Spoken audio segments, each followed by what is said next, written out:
আমরা বলেছি যত নির্বাচন হোক শান্তি দিতে পারবেন না, সরকার পরিবর্তন হবে। একটা বিশ্ববৃক্ষের বিষ ফল ধরে, আপনারা 5 বছর পর পর ওই বৃক্ষের পরিচর্যাকারী পাল্টাচ্ছেন, লাভ হবে না। বলছেন এই পরিচর্যাকারী ভালো না, ও খালি ঘুমায়, পানি দেয় না ঠিক মতো। আরে না না, পরিচর্যাকারী 5 বছর পর পর পাল্টাইতে হবে না, একবার সিস্টেম পাল্টান, পরিচর্যাকারী ঠিক হয়ে যাবে। রাসূল পাক সাল্লাল্লাহু আলাইহি সাল্লামের ওই আরবের মানুষগুলি ভেতর বাহির সমাজ পরিবর্তন হয়েছে আল্লাহর দেওয়া জীবন ব্যবস্থা প্রতিষ্ঠার মধ্য দিয়ে। কাজে আমাদের প্রস্তাব হচ্ছে এটা পরিবর্তন করে, এটাকে বাদ দিয়ে সময়ের দাবি আমরা প্রস্তাব করছি আল্লাহর তাওহীদের উপর ভিত্তি করা আধুনিক যৌক্তিক সকল মানুষের জন্য প্রযোজ্য প্রয়োগযোগ্য উদারনৈতিক বিজ্ঞানসম্মত সায়েন্টিফিক একটা জীবন ব্যবস্থার আমরা প্রস্তাব করছি। আউযু বিল্লাহি মিনাশ শাইতানির রাজিম, বিসমিল্লাহির রহমানির রহিম, আলহামদুলিল্লাহি রাব্বিল আলামিন। আজকের এই অনুষ্ঠান থেকে আমরা দরুদ এবং সালাম আখিরি নবী বিশ্বনবী রাহমাতুল লিল আলামিনের প্রতি, এবং আজকের এই অনুষ্ঠানে আগত আমাদের শ্রদ্ধেয় সম্মানিত বিজ্ঞ আইনজীবী বিচারপতি মহোদয়, আমাদের সুধীবৃন্দ, অতিথিবৃন্দ, আমাদের আন্দোলনের দায়িত্বশীল বৃন্দ, সবাইকে আমার আন্তরিক সালাম মোবারকবাদ। সালামু আলাইকুম রহমতুল্লাহি ওয়া বারাকাতুহু। আমরা আজকে যে বিষয়টি নিয়ে কথা বলতে এখানে একত্রিত হয়েছি, আমাদের বিষয়টি একেবারেই স্পষ্ট পরিষ্কার। আমরা একটা প্রস্তাবনা নিয়ে কাজ করছি, শুধু এখানে নয়, সারা বাংলাদেশের মাঠে ময়দানে বিভিন্ন হল রুমে ইনডোর এবং আউটডোর সর্বত্র আমরা এই প্রস্তাবটাই দিয়ে যাচ্ছি। সেটা হচ্ছে এই, আজকে সমগ্র মানব জাতির অবস্থা যদি আমরা অবলোকন করি, পর্যবেক্ষণ করি, তাহলে দেখব এক কথায় সারা পৃথিবীতে একটা চরম অরাজকতা চলছে। দুর্বলের উপর সবলের অত্যাচার, দরিদ্র মানুষের উপর ধনীর বঞ্চনা, শাসিতের উপর শাসকের জুলুম নিপীড়ন, সংখ্যালঘুর উপরে সংখ্যাগুরুর অত্যাচার, সরল মানুষের উপরে ধূর্ত মানুষের প্রতারণা। এক কথায় বলতে গেলে মানবাধিকার লঙ্ঘনের একটা মহোৎসব চলছে সমগ্র দুনিয়ায়। যদি মুসলমান জাতির দিকে আমি তাকাই, আমি যে জাতির সদস্য, সারা ওয়ার্ল্ডে মুসলমানদের সংখ্যা প্রায় 200 থেকে 240 কোটি। এখানে পরিসংখ্যান বিভিন্ন সোর্স থেকে আসে, হেরফের হতে পারে। 31% প্রায়। সমগ্র ভূখণ্ড আছে 3,22,00,000 বর্গ মাইলের মতো। 57টা ভৌগোলিক রাষ্ট্রে আমরা বিভক্ত।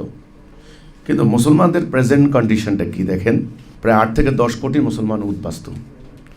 একদম গত 2 বছরের প্যালেস্টাইনের ঘটনা দেখেন, মানবাধিকার সংস্থা, জাতিসংঘ সবাই নীরব, অসহায়। 1 লক্ষ মুসলমানকে হত্যা করা হয়েছে, নারী শিশুকে। পুরো প্যালেস্টাইনকে আজকে দখল করে নেওয়া হয়েছে।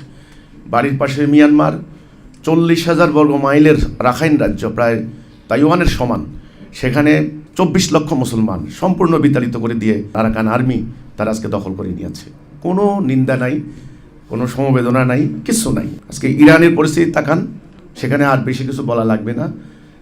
স্বাধীন রাষ্ট্র বলতে যে কথাটা বোঝায়, আমি আসলে আর কোনো অর্থ পাই না। যখন রাতের অন্ধকারে ভেনেজুয়েলার মতো একটা স্বাধীন রাষ্ট্রের প্রেসিডেন্টকে ধরে নিয়ে যাওয়া হলো যুক্তরাষ্ট্রে, তখন আর স্বাধীন রাষ্ট্র বলে কোনো তাৎপর্য আমার কাছে আর নাই, থাকে না। এবার আমার প্রিয় জন্মভূমি বাংলাদেশ, বাংলার মাটি। আমি যদি 47 সালকে ভিত্তি সাল ধরি, তাহলে 80 বছর, প্রায় 80 বছর ব্রিটিশ চলে গেল। ব্রিটিশ চলে যাওয়ার পর 23 বছর আমরা পাকিস্তানের আন্ডারে ছিলাম। নিপীড়ন, বঞ্চনা, জুলুম, নির্যাতনের অভিযোগে তুমুল আন্দোলন হলো। 71-এ যুদ্ধ হলো। যুদ্ধে লক্ষ লক্ষ মানুষের রক্তের বিনিময়ে আমরা দেশ স্বাধীন করলাম। এখন 26 সাল যদি আপনি হিসাব করেন 71কে ভিত্তি ধরে, তাহলে স্বাধীন বাংলাদেশের 55 বছর রানিং, 54 বছর চলে গেছে, প্রায় অর্ধ শতাব্দীর বেশি। আধুনিক এই গতির প্রগতির যোগে এই সময় বিরাট সময় একটা জাতির দুনিয়ার বুকে মাথা উঁচু করে দাঁড়ানোর জন্য। কিন্তু দেখা যাচ্ছে যে এই 54 বছরে আমরা একদিনের জন্য কিন্তু শান্তি পাইনি। 2200 থেকে 2300 দিন হরতাল হয়েছে। 6.5 বছর এদেশে হরতাল হয়েছে, গণ আন্দোলন হয়েছে, বিপ্লব হয়েছে, বিক্ষোভ হয়েছে। 90-এর আন্দোলন হলো, বলা হলো মানুষ মুক্তি পাবে, মুক্তি কিন্তু পায়নি। 24-এ স্টুডেন্টরা আন্দোলন করলো, এটার নাম দেওয়া হলো বিপ্লব, আপরাইজিং, গণ অভ্যুত্থান, বৈষম্য বিরোধী, অ্যান্টি ডিসক্রিমিনেশন মুভমেন্ট, ডিসক্রিমিনেশন থাকবে না। ভালো কথা, আন্দোলন হলো, কিন্তু 1.5 বছর হয়ে গেল। এই ইন্টারিম আজকে যারা ক্ষমতায় এসেছেন, আগে যারা রাজনৈতিক সরকার ছিল তাদের সমালোচনা হতো, তারা 8 পাস 7 পাস শিক্ষিত লোকেরা নাক ছিটকেতেন। কিন্তু আজকে এখন যারা গভর্নমেন্টে আছেন তারা হলো বিশ্ববিখ্যাত শিক্ষিত লোক, বিশ্বজনীন, বিশ্ব পরিচিত অর্থনীতিবিদ, নোবেল লরিয়েট, তারপরে বিশ্ববিদ্যালয়ের অধ্যাপক, ডক্টরেট ডিগ্রিধারী, এমন লোকেরা গভর্নমেন্ট চালাচ্ছেন। 1.5 বছরের ফলাফল কি? পরিসংখ্যান বলার প্রয়োজন নেই, আপনারা এই সোসাইটির মানুষ, আপনারা খুবই সচেতন মানুষ। একদিনের জন্য কিন্তু রাস্তা অবরুদ্ধ বন্ধ হচ্ছে না। অর্থ পাচার, সরকার গত 1.5 বছরে 4 লক্ষ কোটি টাকার মতো ঋণ নিয়েছেন। বাংলাদেশ বর্তমানে ঋণের জ্বালা এতটা জর্জরিত, 21 লক্ষ কোটি টাকার ঋণ। বর্তমানে নতুন মামলা হয়েছে 2.5 লক্ষ মামলা, 46 লক্ষ মামলা, 46 লাখ যাকে বলা হয় মামলা পেন্ডিং। আপনারা জানেন এগুলো, আপনারা আদালত সংশ্লিষ্ট মানুষ। তাহলে মব সন্ত্রাস 650 মব হয়েছে, 200 মাজারে হামলা হয়েছে। আমরা নিজেরা আক্রান্ত হয়েছি। রংপুরে আমার 14টা বাড়িতে আগুন দিয়ে জ্বালিয়ে 12টা গরু লুট করেছে দিনের বেলায়, সন্ধ্যাবেলায় সেগুলি জিয়াপত করে খেয়েছে এবং সেগুলো সোশ্যাল মিডিয়া প্রচার করেছে। আমরা নিজেরা যেটা আক্রান্ত, আমার বাড়ির চারপাশে প্রায় আমার 2 কোটি টাকা সম্পত্তি লুট করেছে। 10টা জায়গায় আমরা আক্রান্ত হয়েছি এই গত 1.5 বছরের মধ্যে। এখন সামাজিক অবিচার, অনাচার, জুলুম, রক্তপাত, হানাহানি কতখানি আপনার কাছে পরিষ্কার। তাহলে ব্যাপারটা হলো কি, শান্তি কিন্তু আসে নাই। ইন্টারিম তারা কি করলেন? তারা বিদেশ থেকে বিজ্ঞজন এনে তারা সংবিধান সংস্কারের কাজে হাত দিলেন, রাষ্ট্রের কোটি কোটি টাকা খরচ করে সংবিধান সংস্কারের জন্য চেষ্টা করলেন। কিন্তু কার্যত উল্লেখযোগ্য সংস্কার কি হয়েছে, কতটুকু হয়েছে, এটা সবার কাছে পরিষ্কার। এখন আগামীতে নির্বাচন, বেশি দিন নাই, নির্বাচন আমাদের দরজায়। এখন গতকাল রাত্রে থেকে ঢাকা শহরের কি পরিস্থিতি আপনাদের কাছে জানা আছে। এই অরাজকতা, এই অশান্তির থেকে বাঁচার জন্য আমাদের প্রস্তাবনা, আমরা স্পষ্ট করে বলতে চাই, আমাদের প্রস্তাবনা হচ্ছে এই বিদ্যমান চলমান যে ব্যবস্থা, সিস্টেম, রাষ্ট্রনীতি, অর্থনীতি, বিচার নীতি, শিক্ষানীতি, কূটনীতি, আমলাতন্ত্র, সামরিক নীতি, এক কথায় এই যে সিস্টেম অফ লাইফ, যেটাকে বলা হয় আরবিতে দিন, জীবন ব্যবস্থা, এই সিস্টেমটা ভুল। এটা মানুষের তৈরি ব্যবস্থা। এই ব্যবস্থা ইতোমধ্যেই যথেষ্ট আমরা এক্সপেরিয়েন্স হয়েছে আমাদের, নতুন করে প্র্যাকটিস করে এক্সপেরিমেন্টের আর কিছু এটা নাই, এটা ব্যর্থ। আমাদের অর্থনৈতিক অবিচার বন্ধ করতে পারিনি। আমাদের সুদ ভিত্তিক পুঁজিবাদী অর্থনীতি, যে ক্যাপিটালিজম বলা হয়, গোটি কয়েক লোক সমগ্র সম্পত্তির মালিক, এখানে সিন্ডিকেট কায়েম হয়ে গেছে। এই সিন্ডিকেট ভাঙতে বর্তমান সিস্টেম আর পারবে না, এটা ব্যর্থ। এই সিন্ডিকেটের হাতে, এদেরকে বলা হয় ডিপ স্টেট, এদের হাতে রাজনীতি, এদের হাতে অর্থনীতি, এদের হাতে এরা পলিসি মেকিংয়ে যাবে, এরা পার্লামেন্টে যাবে, এরা আইন প্রণয়ন করবে। সাধারণ জনগণ আইনের সুবিধা পাবে না। সোজা পরিষ্কার হিসাব, বিদ্যমান চলমান এক্সিস্টিং যে সিস্টেম বা কাঠামো, এটাকে পরিবর্তন করতে হবে। এটাই হলো সমস্ত অশান্তির মূল। ম্যানমেড সিস্টেম, মানুষের তৈরি সিস্টেম, মানুষকে শান্তি দিতে ব্যর্থ হয়েছে। আমরা প্রস্তাব করেছি এর পরিবর্তে আল্লাহর নাজেল করা বিধান, এটাকে অর্থাৎ ডিভাইন গাইডেন্স, আল্লাহর দেওয়া পথ নির্দেশনা, হেদায়া, তাওহীদ ভিত্তিক একটা ব্যবস্থা যদি আমরা কায়েম করতে পারি তাহলে শান্তি আসবে, শান্তির গ্যারান্টি। এ হলো আমার ভূমিকার কথা। এই বর্তমান ব্যবস্থা যতদিন চলবে তত অরাজকতা হবে, তত অর্থ লুণ্ঠন হবে, মামলার জট আরও বাড়তেই থাকবে। চলমান বিদ্যমান এই ব্যবস্থাকে পরিবর্তন করে আল্লাহর দেওয়া জীবন ব্যবস্থা প্রতিষ্ঠা করতে হবে, কায়েম করতে হবে। সেটা আমরা কেন করব? দুটি কারণ। নাম্বার 1, আমাদের ধর্মীয় বাধ্যবাধকতা। আমাকে আপনি বলতে পারেন ইমানি বাধ্যবাধকতা, যে ফরজ বলতে আপনারা যেটা বুঝেন বাধ্যবাধকতা। আমরা মোমেন, আমরা যারা ইমান এনেছি, আল্লাহর হুকুম ছাড়া কারো হুকুম মানতে পারি না, যেটা আমাদের অঙ্গীকার হচ্ছে লা ইলাহা ইল্লাল্লাহ। আমি আল্লাহর হুকুম বিধান ছাড়া কারো বিধান মানি না। প্রথমেই কিন্তু লা মানে অস্বীকার করা হচ্ছে, অর্থাৎ আল্লাহর হুকুম পরিপন্থী যত বিধান আছে, হুকুম আছে, সেটাকে অস্বীকার করেই আল্লাহর প্রতি ঈমান আনতে হয়। কাজে আমার ইসলামটা হলো কমপ্লিট কোড অফ লাইফ, সম্পূর্ণ জীবন ব্যবস্থা। এখানে পারিবারিক ব্যবস্থা যেমন আছে, বিচারিক ব্যবস্থা, অর্থনৈতিক ব্যবস্থা, রাজনৈতিক, কূটনৈতিক, সামরিক সব ব্যবস্থাপনাই আছে। তো সেখানে আমি ধর্মীয় কারণে আমি আংশিক মানবো না, এটা হবে শিরিক। শিরিক করলে আল্লাহ গুনাহ ক্ষমা করবেন না। খিজিউন ফিল হায়াতের দুনিয়ার জীবনের লাঞ্ছনা দেওয়া হবে। আল্লাহ বলেছেন শিরিক ক্ষমা করবেন না। মক্কার কাফেররাও কিন্তু আল্লাহ বিশ্বাস করত, বাট তারা আল্লাহর এই বিধান মানতো না। আমরা এটা মানতে হবে, এই জন্যে আমি আংশিক মানবো না, নো। আমি রোজা রাখা ফরজ, আমার আদালতে আল্লাহর আইন দ্বারা বিচার করাও ফরজ, ওইটা মানবো না হতে পারে না। শুয়োর খাওয়া হারাম, আমি ঘৃণা করি শুয়োরকে, ওকে, কিন্তু সুদ খাওয়াও হারাম, ওটা আরও জঘন্য হারাম, ওটার বিরুদ্ধে আল্লাহ রাসূল জিহাদ ঘোষণা করেছেন। সেই সুদভিত্তিক অর্থনীতির কারণে এই অর্থনৈতিক ইকোনমিক এই যে ইনজাস্টিস চলছে।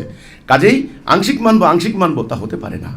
আল্লাহ রাসূল রাষ্ট্রপ্রধান ছিলেন, তিনি সাকসেসফুলি রাষ্ট্র কায়েম করেছেন আরবের 12 লক্ষ বর্গমাইল এলাকায়। তিনি প্রধান সেনাপতি ছিলেন, কাজেই সেনাবাহিনীকে কিভাবে পরিচালিত করতে হয়, সেনাবাহিনীর মধ্যে কিভাবে আইন প্রয়োগ করতে হয়, মানবাধিকার কায়েম করতে হয়, সেটা তিনি দেখিয়ে দিয়েছেন। তিনি প্রধান বিচারপতি ছিলেন। আজকে বিচারপতি এমদাদুল হক সাহেব এখানে আমার পাশে আছেন, ওনারা বিজ্ঞজন, আপনারা অনেক বিজ্ঞ আইনজীবীরা আছেন। তাহলে প্রথম কারণ আমার ধর্মীয় বাধ্যবাধকতা, আমাকে আল্লাহর বিধান মানা। দ্বিতীয় কারণটা হচ্ছে চলমান ব্যবস্থার ব্যর্থতা, যেহেতু এটা ব্যর্থ হয়ে গেছে, সো এটাকে এখন চেঞ্জ করতে হবে। ইমানি বাধ্যবাধকতা ধর্মীয় কারণ, আর হচ্ছে বর্তমান ব্যবস্থা ব্যর্থতার কারণ। আপনারা বলতে পারেন এটা কি সম্ভব? এখানে আমার প্রশ্ন, আমার কথা, রাষ্ট্র, আইন, এগুলির তৈরি মানুষ কেন করেছে? এখানে 4টে বিষয় আমি বলতে পারি। আমার জীবনের উদ্দেশ্য, ইসলামের উদ্দেশ্য, রাষ্ট্রের উদ্দেশ্য, আইনের উদ্দেশ্য। আজকে যে রাষ্ট্র কাঠামো চলছে, এটাকে বলা ন্যাশন স্টেট, মানে জাতিরাষ্ট্র, একটা নির্দিষ্ট সীমানা দ্বারা আবদ্ধ একটা ভূখণ্ড। এখানে একটা সংবিধান থাকবে, একটা সরকার থাকবে, সভরেন্টি থাকবে। এই যে রাষ্ট্র ব্যবস্থা, এটা 300 বছর আগেও খুব একটা ছিল না। ইউরোপের 30 বছর ব্যাপী যুদ্ধের পরে, যেটাকে বলা হয় প্রোটেস্ট্যান্ট এবং ক্যাথলিক যুদ্ধের পরে, তখন ওই রাষ্ট্র গঠনের মূল সূত্র সেখান থেকে শুরু, মানে আধুনিক রাষ্ট্র, আধুনিক রাজ্যের সীমানাগুলি কিভাবে নির্ধারিত হতো? রাজ্যের সীমানা নির্ধারিত হতো নদী, খাল, পাহাড়, পর্বত ইত্যাদি। কিন্তু এরপরে এখন অক্ষাংশ দ্রাঘিমাংশ ধরে স্কেল দিয়ে, পেন্সিল দিয়ে এঁকে যেই সীমানা কাঁটাতারের বেড়া দিয়ে যেই জাতিরাষ্ট্রের সৃষ্টি হয়েছে, এটা বেশি দিন নয়, 300-400 বছর আগের থেকে। ফরাসি বিপ্লবের পর তখন একেবারে আনুষ্ঠানিকভাবেই রাষ্ট্রের কার্যক্রম পুরোপুরি শুরু হয়েছে। যারা রাষ্ট্রবিজ্ঞান সম্পর্কে জানেন তারা তো জানেন, হবস, লক, রুশো, ম্যাকিয়াভেলি, তাদের প্রত্যেকের পড়ার মধ্যে দেখবেন, লেখার মধ্যে এই বিষয়গুলি আছে যে রাষ্ট্র গঠনের মূল সূত্রটা কি। থিওরি অফ জেনারেল উইল যাকে বলা হয়, সাধারণ ইচ্ছা তত্ত্ব। জনগণ আমরা ইচ্ছা করেছি, আমরা একটা সুসংগঠিত রাষ্ট্র ব্যবস্থা কায়েম করব। এখানে একটা অথরিটি থাকবে, এখানে আমি আমার ইচ্ছাকে সোপর্দ করব, আমি রাষ্ট্রের আইন মানব, যেটা হলো কমন ল, যেটাকে এখন সেকুলারিজমে বলা হয় আইনের দৃষ্টিতে সবাই সমান। মনে হচ্ছে যেন কোরআনে এটা বলা হয় নাই আইনের দৃষ্টিতে সবাই সমান, মুসলমানদের সুপ্রিমেসি থাকবে, ব্যাপারটা মনে হচ্ছে এইটা, কিন্তু নো। জনগণ আমরা আইন মানব, রাষ্ট্রের আনুগত্য করব, এই জন্যে রাষ্ট্র আমার নিরাপত্তা দিবে, আমি রাষ্ট্রকে ট্যাক্স দেব, আমার মানবাধিকার রক্ষা করবে, আমার বাক স্বাধীনতা রক্ষা করবে, এই জন্য আমি রাষ্ট্রের আনুগত্য করব, রাষ্ট্রের আইন মানব। তাহলে আইন রচনার উদ্দেশ্যটাও কিন্তু সেটা, অনেকটা শিল্ডের মতো। আমাকে আঘাত করবে দুষ্কৃতিকারী, অত্যাচারী, জালেম, আইন আমাকে প্রোটেকশন করবে। আইন হলো আমার শিল্ডের মতো, আমার প্রোটেকশন দেবে। তো যখন যে আইন বা যে রাষ্ট্র আমার প্রোটেকশন দিতে ব্যর্থ হয়, দুর্বল লোকের জন্যই, প্রোটেকশনের জন্যই কিন্তু আইন, শক্তিমানের তো আইন প্রয়োজন হয় না। মার্কিন প্রেসিডেন্ট সোজা বলেছেন, তিনি যখন ভেনিজুয়েলার প্রেসিডেন্টকে ধরে নিয়ে যাওয়া হলো, বললো যে কি কোনো আন্তর্জাতিক আইন ফাইন কিছু নাই, আমার কথাই এখন আইন। কাজেই শক্তিমানের জন্য আইনের প্রয়োজন হয় না, আইন দরিদ্র মানুষের জন্য, অসহায়ের জন্য। সেই আইন এবং রাষ্ট্র যদি সেই দাবি পূরণ করতে ব্যর্থ হয়, সেটা রক্ষা করতে ব্যর্থ হয়, তাহলে সেটার প্রযোজ্যতা, প্রয়োজনীয়তা, নেসেসিটি হারিয়ে যায়। আমার কথা হচ্ছে এটা। আপনারা অনেকে বলেন যে বিদ্যমান আইনে আমাদের আমি অনেক আলোচনা শুনি, আমাদের সাবেক বিচারপতি মহোদয় ওনারা অনেক অনুষ্ঠান করেন, আমি শুনি, কোনো জায়গায় অ্যাটেন্ড করার সৌভাগ্য হলে অ্যাটেন্ড করি, বা কোনো জায়গায় আমি শুনি, সেখানে ওনারা বলেন আমাদের আইন যথেষ্ট সমৃদ্ধ, স্ট্রং, আইনের পক্ষে কথা বলেন। ওকে, বলছেন আমাদের বিচারকের সংখ্যা কম, প্রতি 96,000 থেকে 1 লক্ষ মানুষের অনুপাতে একজন বিচারক। আমেরিকার হিসাব দেন, সেখানে 13,000, 14,000। ইংল্যান্ডে হিসাব দেন 8,000, 9,000। সুতরাং আমাদের অনেক বিচারপতি লাগবে, অনেক আদালত লাগবে, না হলে আমরা এটা কন্ট্রোল করতে পারছি না। আসল জায়গায় ওনারা হাত দিচ্ছেন না, ওনারা বলেন আইন যথেষ্ট শক্তিশালী। এইখানে আমাদের কথা নো। আমি যদি আল্লাহকে সভরেন্টির মূল মালিক ধরি, আল্লাহ আমাকে সৃষ্টি করেছেন, আমি যদি জীবন পরিচালনার ক্ষেত্রে কোনো সূত্রই না ধরতে পারি, আমি স্ট্যান্ডার্ড ধরতে না পারি, ভিত্তি ধরতে না পারি, তাহলে আমার পুরো জীবনটাই কচুরিফানার মতো খালি ভাসবে। কাজে আমার লাইফের জন্য একটা ভিত্তি লাগবে। আচ্ছা, আমি যদি স্রষ্টাকে অস্বীকার করি, সেটা আরেকটা হিসাব, স্রষ্টা বলতে কিছু নাই। আর যদি স্রষ্টাকে স্বীকারই করি, সেটা অন্য একটা হিসাব। তাহলে যেই স্রষ্টা বা সৃষ্টিকর্তা আমাকে সৃষ্টি করলেন, সেজন্য উনি হলেন খালেক, যিনি এই সমস্ত কিছুর মালিক, তিনি ওই জন্য মালিক। আমরা বলি মালিক ইয়াউমিদ্দিন। তিনি আমাদেরকে জন্ম থেকে মৃত্যু পর্যন্ত লালন পালন করেন, তিনি এই জন্য রব, আমরা বলি রব্বুল আলামিন। তিনি আমাদেরকে রিজিক দেন, এই জন্য তিনি রাজ্জাক। কিন্তু আমার জীবন পরিচালিত করার জন্য যে বিধান, হুকুম, আইন তিনি দিতে পারেন, ওনার সেই নামটা কি? আমরা বলছি তিনি হলেন এলাহ। এলাহ হচ্ছে সেই সত্তা যার চূড়ান্ত হুকুম মানতে হবে। এই চূড়ান্ত হুকুমদাতা, চূড়ান্ত আদেশদাতা, এটাকে বলা হয় সুপ্রিম অথরিটি, অবিভাজিত কমান্ড, অ্যাবসলিউট অথরিটি, সার্বভৌমত্বের সংজ্ঞা যেটা বলা হয় সভরেন্টি, অর্থাৎ নিরঙ্কুশ কর্তৃত্ব, আধিপত্য, এটা হবে শুধুমাত্র আল্লাহ সুবহানাহু ওয়া তাআলা। ন্যায় অন্যায়ের মানদণ্ড, এক কথায় কোনটা ন্যায় হবে, কোনটা অন্যায় হবে, এই মানদণ্ড ছাড়া কোনো আইন রচিত হতে পারে না। এখন যে আইনগুলি রচিত হয়েছে, সমস্ত আইন ব্রিটিশ আমলের অনুকরণে। আমরা যারা সংবিধান একটু নাড়াছাড়া করি, আমরাও দেখেছি সেগুলো হলো ব্রিটিশ সংবিধানের অনুকরণে। যত আইন আছে, 1861 সালের আইন, 1850 সালের আইন, 1887 সালের আইন, এই আইন মানে আইনগুলি রচিত হয়েছে যে পাশ্চাত্য সভ্যতার অনুকরণে। তারা সভ্যতাটা যখন কায়েম করেছে, ইতিমধ্যেই তারা প্রায় 1000 বছর থেকে ইউরোপে মারামারির দ্বন্দ্ব সংঘাত তারা করেছে। একদিকে ধর্ম, পোপরা, আরেকদিকে রাজারা, আরেকদিকে সামন্ত প্রভুরা, এই তিনটা শক্তি দীর্ঘদিন সংঘাত যুদ্ধ করতে করতে ইউরোপের একটা পর্যায়ে তারা সিদ্ধান্ত নিয়েছে ধর্মকে বাদ দিতে হবে। সমস্ত অশান্তির মূল হলো ধর্ম, সমস্ত অরাজকতার মূল ধর্ম। ধর্ম হচ্ছে বাড়াবাড়ির কারণ। ধর্ম মানুষকে জোর করে চাবুক দিয়ে, আগুন দিয়ে ধর্ম মানুষকে কন্ট্রোল করতে চায়, নিয়ন্ত্রণ করতে চায়। ধর্ম অনর্থক জাহান্নামের ভয় দেখিয়ে, জান্নাতের লোভ দেখিয়ে মানুষদেরকে নিয়ন্ত্রণ করতে চায়। এই যে ধারণা, এই যে কনসেপ্ট, এই কনসেপ্টটা একদিনে হয়নি। দীর্ঘদিন ইউরোপে ধর্মের বিকৃত চর্চার ফলে এই লড়াই করতে করতে একটা পর্যায়ে সাহিত্যিক, শিল্পী, সাংবাদিক, বক্তা, আর্টিস্ট সবাই মিলে এই সিদ্ধান্তে এসেছেন, আমাদের রাষ্ট্র পরিচালনা ধর্মের কোনো কর্তৃত্ব আর থাকবে না। এটার নাম হলো ধর্মনিরপেক্ষতাবাদী মতবাদ, সেকুলারিজম। এই ধর্মনিরপেক্ষতাবাদী মতবাদের উপর দাঁড়িয়ে থাকা সমগ্র ওয়েস্টার্ন সিভিলাইজেশন, সমগ্র দুনিয়াকে সামরিক শক্তি বলে তারা দখল করেছে। তাদের প্রযুক্তি, তাদের কিছু আছে মারণাস্ত্র, সেটা দিয়ে তারা আমাদেরকে দখল করেছে, লুণ্ঠন করেছে। ভারতবর্ষ তারা একটা সময় দখল করেছে। তো আমরা তাদের আন্ডারে যখন ছিলাম 300 বছর, তারা কিন্তু এই প্রচলিত আইন, প্রচলিত রাজনীতি, আমি একটা উদাহরণ দেব এখানে, গণতন্ত্র। তারা বলেছেন গণতন্ত্র হলো উত্তম জীবন ব্যবস্থা। আমরা যখন বিশ্ববিদ্যালয়গুলিতে ক্লাস করেছি, আমাদের যেই শিক্ষকে ক্লাস নিতেন, প্রথমে এসে ওনারা প্রথমে 10 মিনিট গণতন্ত্রের গুণগান গাইতেন। গণতন্ত্র উত্তম জীবন ব্যবস্থা, গণতন্ত্র থেকে ভালো আর জীবন ব্যবস্থা নাই। এটা আমাদেরকে শান্তি দিবে, বাক স্বাধীনতা, আমাদের মানবাধিকার, আমাদের লিবার্টি, আমাদের ফ্রিডম, আমাদের প্রেস্টিজ, আমাদের সব কিছুকে সমুন্নত করবে ডেমোক্রেসি। এই কথা আমাদেরকে এমনভাবে আমাদের রন্ধ্রে রন্ধ্রে চিন্তা, ভাবনায়, চেতনায় গেড়ে দিয়েছে। তাই আমার প্রশ্ন হলো, কোথায় গণতন্ত্র? আজ পর্যন্ত স্বাধীনতার পর 55 বছর গণতন্ত্র নামক এই শিশুর জন্মই তো দেখলাম না আমি। গণতন্ত্রের মূল কথাটা হলো জনগণের সভরেন্টি, জনগণের সার্বভৌমত্ব। কিন্তু আল্লাহ সুবহানাহু ওয়া তাআলা পরিষ্কার বলেছেন, হে রাসূল, আপনি অধিকাংশ লোকের কথা শুনবেন না। জনগণের সভরেন্টি, জনগণ যেটা সিদ্ধান্ত নিবে সেটাই রাইট।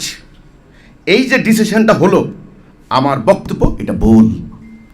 আল্লাহর সিদ্ধান্তটাই হলো রাইট। আমি মুসলিম হিসাবে, মুমিন, আমি কিন্তু একজন মুমিন হিসাবে কথা বলছি এখানে, কারণ এটা আমার প্রস্তাবনা, আমার পক্ষ থেকে প্রস্তাবনা। আমি এখানে একেবারে হাওয়ার উপর কথা ছেড়ে দেওয়ার জন্য আসি নাই। আমি যেটার জন্য আন্দোলন করেছি, যেটা বলতে গিয়ে আমার বাড়ি হামলা হয়েছে, আমার ভাইদেরকে হত্যা করেছে, আমার বাড়ি লুটপাট করেছে, আমার চোখের সামনে সারা দিন ধরে আগুন জ্বলতে দেখেছি। বাংলাদেশের প্রথম মবের শিকার আমরা হয়েছি। কাজেই আমাকে হত্যা করার জন্য প্রতিনিয়ত ষড়যন্ত্র হচ্ছে। I don't care. না, আমাকে বলতে হবে ন্যায় অন্যায়ের মানদণ্ড মানুষ না। যখনই মানদণ্ড মানুষ নিয়ে গেল মানুষের হাতে, এটার নাম গণতন্ত্র, এটার নাম সেকুলারিজম, এটার নাম মানুষের তন্ত্র। কোরআনের ভাষায় এটাকে বলা হয় তাগুত গায়রুল্লাহ। কোনো মুমিন তাগুতকে মানতে পারে না। আল্লাহ কোরআনে বলেছেন, যে তোমরা তাগুতকে অস্বীকার করো, তাগুতের বিরুদ্ধে লড়াই করো। আল্লাহ কোরআনে বলেছেন, এবং আল্লাহ বলেছেন আমি সৃষ্টি করেছি, হুকুম দিব আমি হুকুমদাতা। আমি তোমাকে সৃষ্টি করতে পারলাম, তুমি কিছুই ছিলে না, নাপাক রক্তবিন্দু থেকে তোমাকে সৃষ্টি করেছি। আবার বলেছেন মাটি থেকে সলসলিন কাল ফাক্কার মিত্তিন, মাটি থেকে কাদা মাটি ঠনঠনা মাটি থেকে তোমাকে সৃষ্টি করেছি। কাজে তুমি কিছুই ছিলে না, সেখানে তোমাকে আমি বানিয়েছি, তোমাকে ব্রেন দিয়েছি, দৃষ্টি দিয়েছি, কিন্তু তোমার জীবন চলার পথ আমি দিয়েছি, আমি দিতে পারি, আমি সক্ষম। এটার নাম শরিয়া। আজকে কেউ বলে শরিয়া চাই না, আমেরিকার ডরে, ইংল্যান্ডের ডরে। শরিয়া বলতে যদি চাবুক দিয়ে পিটানো হয়, শরিয়া বলতে যদি মেয়ে মানুষের অধিকার নাই, রাস্তায় নামতে পারবে না, শরিয়া মানে কারো হাত থাকবে না, শরিয়া মানে গান শুনতে পারবে না, শরিয়া মানে কোনো ধরনের মানবাধিকার বাক স্বাধীনতা হবে না, জবরদস্তি জুলুম, এটা যদি শরিয়া হয় তাহলে আল্লাহ কিন্তু এই শরিয়ার কথা বলেন নাই। আল্লাহ বলেছেন আমি তোমাদেরকে কষ্ট দিতে চাই না, পানি না থাকলে তায়াম্মুম করো। সেই জায়গার মধ্যে আয়াতের মধ্যে কথা আছে, লা ইউকাল্লিফুল্লাহু নাফসান ইল্লা উসআহা, কাউর তার সাধ্যের অতিরিক্ত আমি চাপিয়ে দিতে চাই না। লা ইকরাহা ফিদ্দীন কাদ তাবায়্যানা রুশদু মিনাল গায়্য, আমি জোর জবরদস্তি আমি চাই না, কোরআনে আল্লাহ বলেছেন। তাহলে আল্লাহর নীতি জবরদস্তি নয়। আজকে জবরদস্তিমূলক শরিয়ার নামে সারা ওয়ার্ল্ডে যে এক্সারসাইজ হচ্ছে, সেটা ইসলামের উপর চাপিয়ে দিয়ে সারা দুনিয়াময় একটা ইসলাম ফোবিয়া সৃষ্টি করেছে। আল্লাহর দিন, আল্লাহর দেওয়া জীবন ব্যবস্থা কার্যকরী করার পথ কঠিন থেকে কঠিনতর করে তুলেছে। দিনের উদ্দেশ্য কি তাহলে? ইসলামের উদ্দেশ্য কি? তাহলে রাষ্ট্রের উদ্দেশ্য, আইনের উদ্দেশ্য আমরা জানি, তাহলে ইসলামের উদ্দেশ্য কি? ইসলামের উদ্দেশ্য হলো মানব জীবনে শান্তি, ন্যায় বিচার, সুবিচার, জাতিরাষ্ট্রের ধারণা, অর্থাৎ বর্ণে বর্ণে, ভাষায় ভাষায়, গোত্রে গোত্রে, মানুষে মানুষে বিভাজন ইসলামের আকিদা পরিপন্থী। ইসলামের আলোচ্য সাবজেক্ট হচ্ছে মানব জাতি। ইসলামের মধ্যে ডিভিশন হবে ন্যায় অন্যায়, তাকওয়া। আল্লাহ বলছেন আমার কাছে সবচেয়ে বড় সম্মানিত যে মুত্তাকি। তাকওয়া বলতে এখানে আমরা মনে করি লম্বা দাড়ি টুপি উনি তাকওয়া, নো। তাকওয়া হচ্ছে ন্যায় অন্যায়ের মানদণ্ড নিরূপণ করা এবং সেই নিরূপিত মানদণ্ডে সব ব্যবস্থায় ন্যায়সঙ্গত পন্থা অবলম্বন করা, দিস ইজ কল্ড তাকওয়া। তো আজকে যে কথা হচ্ছে বাক স্বাধীনতা, মানবাধিকার, আইনের শাসন, rule of law, rule of justice, good governance, এই যে কথাগুলা হচ্ছে, এই কথাগুলা আজকে যে আইনগুলি রচিত আছে সেখানে ত্রুটি বিচ্যুতিগুলি কোন জায়গায়, মিস্টেকটা কোন জায়গায়, আমার প্রস্তাবনার মধ্যে আমি এটা রেখেছি। আমি আধুনিক রাষ্ট্র ব্যবস্থার এই প্রস্তাবনায় এই বইটাকে আমরা সব জায়গায় দিয়েছি, সমস্ত মাদ্রাসায়, মসজিদে, ওলামা মাশায়েখদের কাছেও আমি দিয়েছি। আমি যত বিজ্ঞ আইনজীবী, বিচারক, বিচারপতি বা ম্যাজিস্ট্রেট কোর্টের যারা আছেন, সরকারের আমলা যারা আছেন, আমি মোটামুটি সবার যতদূর সম্ভব আমার ক্যাপাসিটির মধ্যে আমি পৌঁছে দিয়েছি। আমি বলেছি আপনারা তো দেখুন আমি যে বিষয়টা তুলে ধরেছি, এটা হলো ইসলামের উদ্দেশ্যটাই হলো মূলত মানব সমাজকে শান্তি, সুবিচার, ন্যায় বিচারের মধ্যে রাখা। এটা হলো উদ্দেশ্য। উদ্দেশ্য হলো শান্তি। আল্লাহর সাথে ইবলিসের চ্যালেঞ্জ হয়েছিল, ইবলিস বলেছিল মানব জাতিকে সিরাতুল মুস্তাকিমে থাকতে দেবে না। আল্লাহ বলেছিলেন আমি হেদায়া দেব, আমি সিরাতুল মুস্তাকিম দেব, যারা আমার দেওয়া হেদায়ার মধ্যে থাকবে তাদের কোনো ভয় নাই, তাদের কোনো চিন্তা নাই। এই হেদায়াটাই হলো রাইট ডাইরেকশন, সঠিক পথ নির্দেশনা। এইটা কি? সেটা হলো সভরেন্টি অফ আল্লাহ, লা ইলাহা ইল্লাল্লাহ মুহাম্মাদুর রাসূলুল্লাহ। এই কথার উপরে ভিত্তি করা একটা সিস্টেম অফ লাইফ, একটা জীবন ব্যবস্থা, একটা দিন, এটা হলো কমপ্লিট কোড অফ লাইফ। আল ইয়াউমা আকমালতু লাকুম দীনাকুম, আজকে তোমাদের দিনকে আমি কামেল করে দিয়েছি।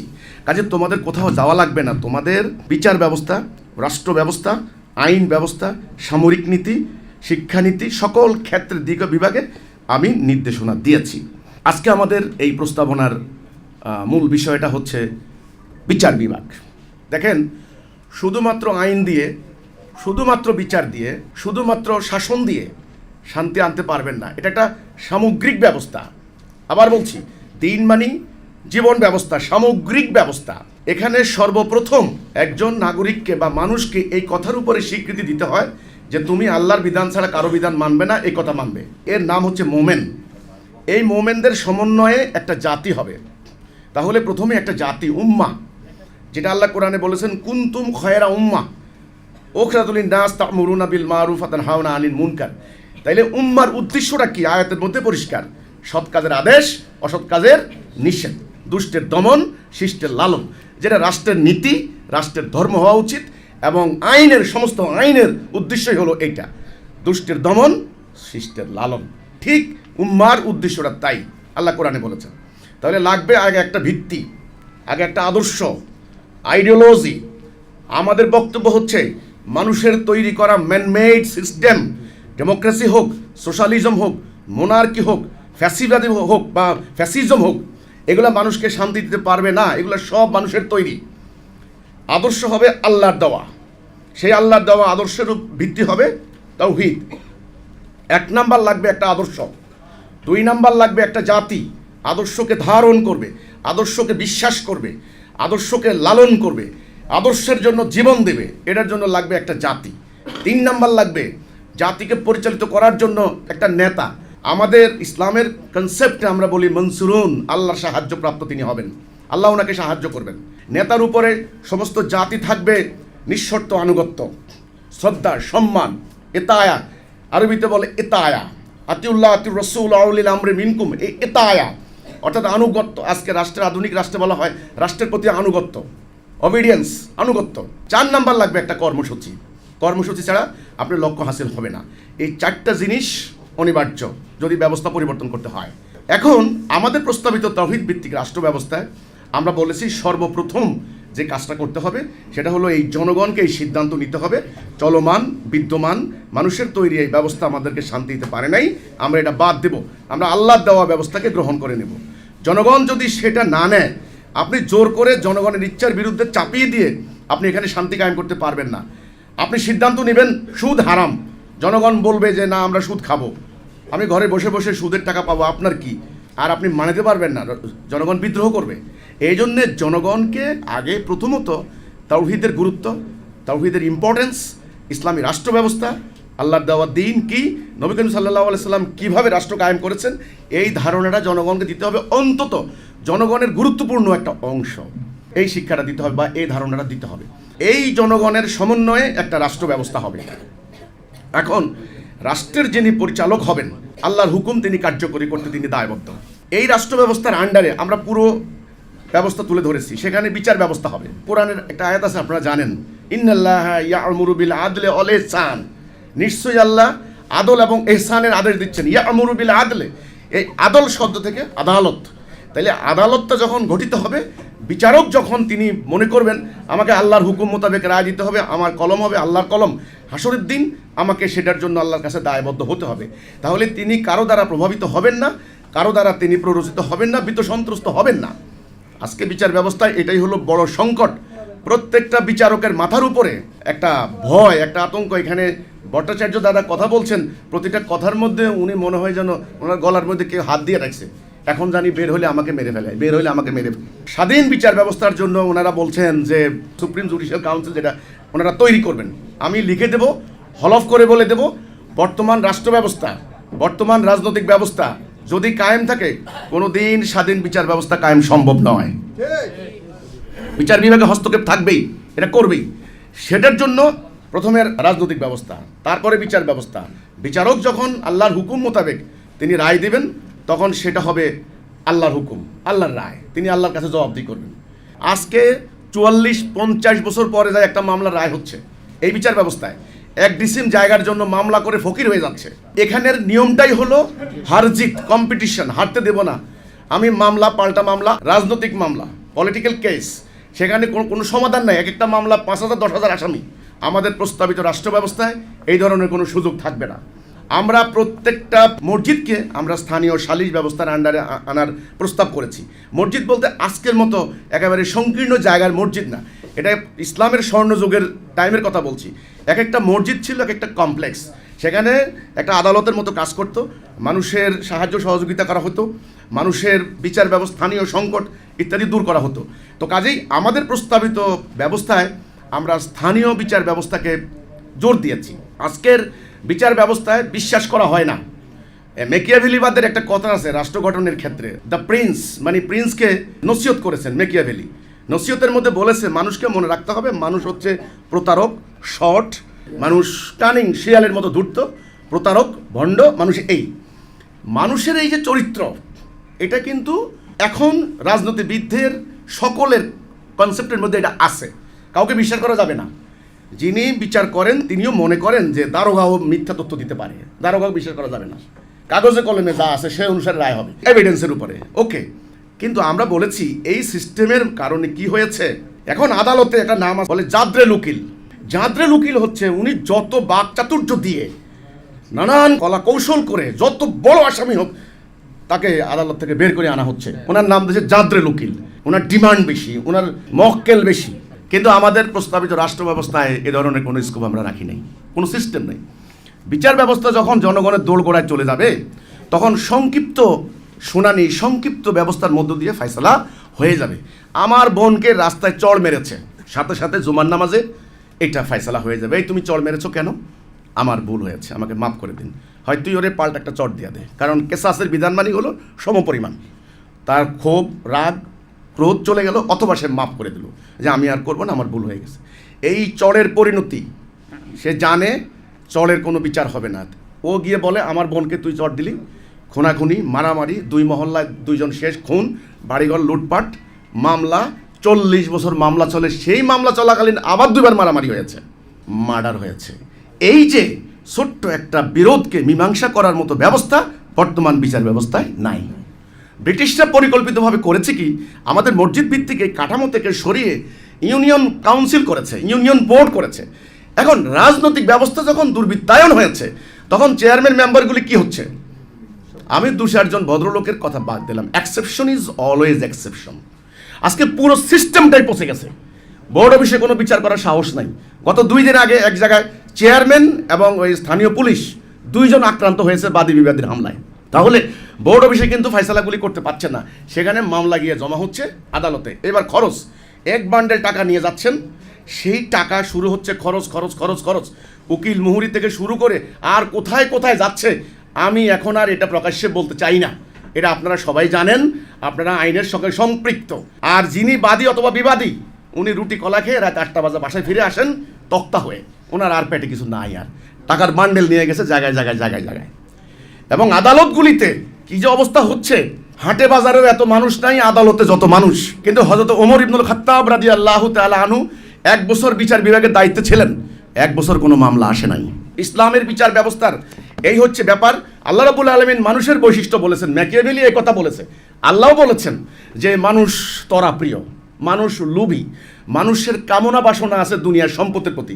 আবার আল্লাহ বলেছেন এই মানুষের ভিতরে আমি রূহ দিয়েছি, আমার রূহ আছে, এই মানুষের ভিতরে পজিটিভিটি আছে, এই মানুষ মতো মারিন হতে পারে, মানুষের নফসকে সে এতটাই উন্নত করতে পারে। আল্লাহ তাআলা বলেছেন যে খায়রুল বারিয়া, সৃষ্টির সেরা হয়ে যেতে পারে এই মানুষ। তাহলে ম্যাকিয়াভেলির এক পেশে বক্তব্য শুনলে হবে না কেবল, আল্লাহ তাআলা ভারসাম্যপূর্ণ দিন দিয়েছেন। আল্লাহ রাসূল এমন একটা জীবন ব্যবস্থা কায়েম করেছেন যেই জীবন ব্যবস্থায় সর্বপ্রথম মানুষের আধ্যাত্মিক পরিশুদ্ধির দিকে নজর দেওয়া হয়। এটা মুখে বলে না, এটা বয়ান করে না, এটা শিক্ষা ব্যবস্থার মাধ্যমে, শাসন ব্যবস্থার মাধ্যমে, বিভিন্ন আপনার জুমার দিনে আলোচনার মাধ্যমে নানানভাবে জনগণের ভেতরে আল্লাহ ভিত্তি অর্থাৎ তাকওয়ার একটা মানদণ্ড গেড়ে দেওয়া হয়। ফলে মানুষ যখন দেখে যে আমার এই অন্যায়টা হলো আমার উপরে, এই অবিচারটা হলো, এর ন্যায় বিচার আমি পেয়ে যাব বিচারকের কাছে, সে ফার্দার আর অন্যায় করে না। অথবা সে যদি অন্যায় করেও গোপনে সঙ্গে সঙ্গে আদালতের কাছে গিয়ে বলে যে আমাকে মাফ করে দিন, আমি এই অন্যায় করেছি। রাসূলুল্লাহর টাইমে একাধিকবার এই ঘটনা ঘটেছে, ইয়া রাসূলুল্লাহ আমি অন্যায় করেছি, আমাকে শাস্তি দিন। রাসূল ডান দিকে ফিরলেন, আবারও ইয়া রাসূলুল্লাহ আমাকে শাস্তি দিন। দেখেন, কোনো গোয়েন্দা সংস্থা নাই, পিবিআই নাই, সিআইডি নাই, দীর্ঘ তদন্ত নাই, কিচ্ছু নাই, অপরাধী নিজেই আদালতে বলছেন আমাকে শাস্তি দিন। এই হচ্ছে ইসলামের বিচার ব্যবস্থার ফল, রেজাল্ট। হাত কাটার কথা বলা হচ্ছে, আমি যদি আল্লাহকে বিশ্বাস করি তাহলে আল্লাহর সমস্ত হুকুমকেই কল্যাণকর, ন্যায্য, মানবিক বলে বিশ্বাস করতে হবে, তা না হলে এই বিশ্বাস করার কোনো দরকার নেই, এই বিশ্বাস বাদ দেন। এবার আসেন, আল্লাহ বলেছেন কুতিবা আলাইকুমুল সিয়াম, আমরা রোজা রাখি, আগামীতে রোজা আসতেছে, রোজার গুরুত্ব মাহাত্ম্য। কিন্তু আল্লাহ যে বললেন কুতিবা আলাইকুমুল কিসাস, কিসাস মানে হলো সমপরিমাণ বদলা। এখন এই কথা যখন বলা হয় সমপরিমাণ বদলা মানে চোখের বদলে চোখ, কানের বদলে কান, নাকের বদলে নাক, এটা হলো মধ্যযুগীয় বর্বর আইন, আধুনিক যুগে এটা চলে না, এগুলা কিন্তু বলা হয়। হাত কাটার আইন এটা অসম্ভব ব্যাপার। এটা হলো অ্যাবসোলিউট একটা চূড়ান্ত একটা স্ট্যান্ডার্ড মানদণ্ড। এখন চোর কোন ধরনের চোরের আপনি হাত কাটবেন সেটা নিরূপণ করবেন বিচারকরা। লক্ষ লক্ষ টাকা লুট করে জাতির কোটি কোটি লোককে যখন অভুক্ত রাখা হয়, এই ধরনের চোরদের ব্যাপারে কি শাস্তি হতে পারে আপনারাই বলেন। আপনারা বলেছেন দৃষ্টান্তমূলক শাস্তি হবে।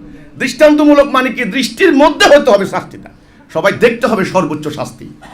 আপনারাই বলেন লক্ষ লক্ষ কোটি টাকা যখন পাচার করে নেওয়া হয়, যেই চোর আজকে এই যে অ্যাপস্টেইন ফাইলস, সেখানে একটা দ্বীপের মধ্যে একটা আইল্যান্ডের মধ্যে কি দাজ্জালীয় সভ্যতা কায়েম করেছে দুনিয়ার সমস্ত ক্রিমিনালগুলা সেখানে জড়ো হয়েছে। এখন বলা হয় যে চুরি করলে হাত কাটিয়ে দেবে। ইসলামের এই লটা অমানবিক, এটা একটা আধুনিক যুগ, এটা চলে না, আধুনিক মানবিকতার যুগ, এটা চলে না।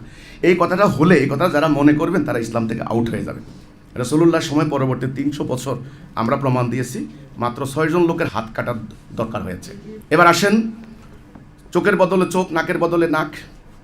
কেউ যদি আমার চোখ তুলে ফেলে, এখানে বিজ্ঞ বিচারক আছেন, অন্যান্য বিজ্ঞ আইনজীবীরা আছেন, আপনারা যারা ইসলামের আইন বিশেষজ্ঞ আপনারা জানেন 3টা স্টেপ আমি মোটা দাগে পেয়েছি। 1 নাম্বার, আল্লাহ বললেন ক্ষমা করে দাও, আল্লাহ ক্ষমাশীল। পিতার হত্যাকারীকে ক্ষমা করে দেওয়া হয়েছে। এখন ক্ষমা চাওয়ার জন্য যারা বাদী তাদেরকে আপনি কিভাবে সন্তুষ্ট করবেন আপনার ব্যাপার। ক্ষমার প্রভিশন নাম্বার 1, শুরুতেই আইন না, শুরুতেই হলো ক্ষমা। 2 নাম্বার রক্তমূল্য মানে অর্থদণ্ড, যেটা টাকা পয়সা জরিমানা এখনও আছে, অর্থদণ্ড টাকা দিয়ে ওই তুমি শাস্তি থেকে মাফ করো। তাহলে অমানবিক ইসলামটা কোথায় আমি জানতে চাই। 3 নাম্বার, আচ্ছা ক্ষমাও করলা না, তুমি অর্থদণ্ডও দিলা না, তাহলে তোমার যে ক্ষতি করছে এই ক্ষতিটা তুমি করো। থার্ড অপশন, যেটা চূড়ান্ত অপশন। এখন কথা হচ্ছে আমার চোখ তুলে ফেললো, এখন আমার এই চোখ তোলার সমপরিমাণ কি হতে পারে আজকে আমি প্রশ্ন করলাম বিজ্ঞ আইনজীবীদের সামনে। আল্লাহ যে কোরআনে বলেছেন যে কেসাস, কেসাস মানে হলো সমপরিমাণ, তোমার যে ক্ষতি করছে তুমি সে পরিমাণ ক্ষতি করো। আমাদের শরীয়তপুরে কয়েক ভাই মিল্লা একজন চোখ তুলে ফেলছে। গ্রামবাসী কি করেছে দেখেন, পুরো ওই 2 ফ্যামিলির বাড়ি ঘর রাখে নাই, লুটপাট করে পোড়াই দিয়েছে। এই মামলা আমি হলফ করে বলতে পারি 100 বছরে তার কোনো মীমাংসা হবে না। একটা লোককে পিটিয়ে মেরে ফেলা হয়, এটাকে ইউরোপে বলতো লিন্সিং, এখন বলে মব।